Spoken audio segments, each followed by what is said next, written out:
CBeebies Bedtime Story. Arr!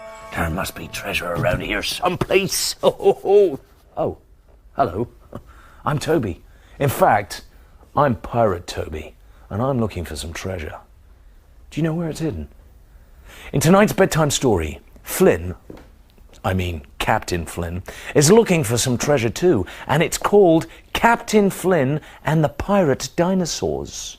Missing Treasure by Giles Andre and Russell Ato. Flinn loves dinosaurs. Tomorrow is a very special day because Flynn's teacher, Miss Pie, is taking his class to see the dinosaur skeletons at the museum. Here we are, said Miss Pie. Now remember, stay together and don't touch anything. Flynn's class followed the museum guide to the skeleton room. This is the Gigantosaurus, said the guide. He was even bigger and more ferocious than the mighty Tyrannosaurus Rex. In the next room, there was a big glass case, but it was completely empty. It used to hold the treasure of the famous pirate Captain Rufus Rumblebelly, explained the guide. But it was stolen last night. Real pirate treasure, said Flynn, who liked pirates just as much as dinosaurs. But who could have stolen it? Look, said Tom. Maybe these peculiar feathers are a clue. They seem to be leading to that cupboard, said Pearl. Let's follow them, said Violet. So Flynn and his friends quietly opened the door and slipped through. Just at that moment, the back of the cupboard fell away and Flynn and his friends all tumbled out into the captain's cabin of an old-fashioned pirate ship. Help! Help! Shrieked a pirate who was tied to a table. My treasure! They've stolen my treasure! What treasure? Asked Flynn as he quickly untied the pirate. Why, the famous treasure of Rufus Rumblebelly, said the pirate. I'm Gordon Gurgleguts, and Rufus Rumblebelly was my granddaddy. I took the treasure from the museum just to have a little look, but then someone stole it from me. That's amazing, said Flynn. We're looking for the treasure too. We'll help you find it, but only if you promise to take it straight back to the museum. All right, said Gurgleguts. I promise. And why don't you be our captain? Here, take my hat. So Captain Flynn took the helm. Island ahoy! Shouted Pirate Violet from the crow's nest.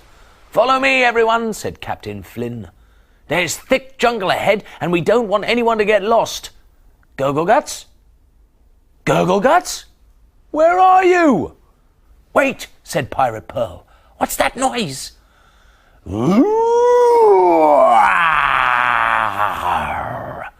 In front of them was a clearing.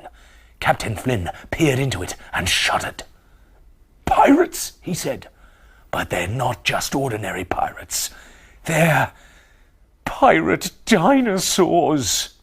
Beside the pirate dinosaurs was a huge pile of gleaming treasure. And next to the treasure, tied up from head to foot, was Gurgleguts. The pirate dinosaurs were singing a terrible song. We've stolen all the treasure, we'll use it at our leisure, and won't it be a pleasure for us all to live like kings? And don't think we've forgotten that this pirate's rather rotten, so let's barbecue his bottom with some spicy chicken wings. Stop! Yelled Captain Flynn. Untie my friend immediately. We couldn't possibly do that, said Tyrannosaurus Rex, squeezing a huge dollop of tomato ketchup onto Gurgleguts' head. Well then, you slimy seafaring sausages, said Captain Flynn, drawing his cutlass. You nasty noodle-brained nincompoops, you dirty, dastardly dunderheads. You're going to have to eat me first. Attack! Slash! Swoosh! Crash! Suddenly, Captain Flynn took a huge swipe at the Tyrannosaurus Rex and pinned him up against the tree. Please spare me, said the Tyrannosaurus Rex, and I promise to be the goodest goody in the whole world ever. You great big fibber, said Captain Flynn. Fibber, eh? Said the Tyrannosaurus Rex angrily. Well then, I think it's time you met my cousin. The ground began to shake, and an enormous shadow fell over the island. there was the hugest, fiercest, most terrifying-looking dinosaur in the whole world. Gulp, said Captain Flynn. Who are you?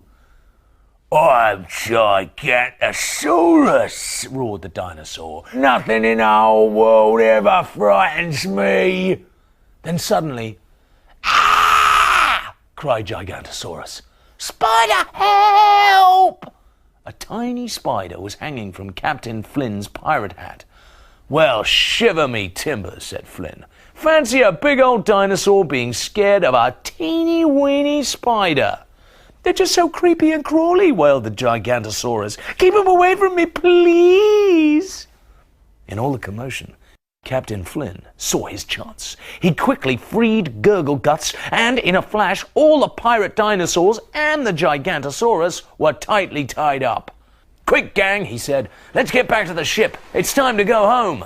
And off they all sailed. Land ahoy! cried Violet. So the children hugged Gurgle Guts goodbye. Then one by one, they clambered through the ship into the open cupboard and back into the museum. Wherever have you been? said Miss Pie. We found the missing treasure, said Flynn. My goodness, said the museum guide. Well done, but who stole it? It's a long story, said Flynn, but it ended up in the hands of some pirates. Oh, and they weren't just pirates. They were pirate dinosaurs. Pirate dinosaurs? Laughed the guide. And just for your information, added Flynn, I can tell you something about Gigantosaurus. He was frightened of spiders. Very frightened indeed. So, Flynn and his friends found the treasure, and whilst I look for my treasure, it's time for you to go to bed. I'll see you soon for another bedtime story. Night-night. Now, where shall I look? I know. Over there.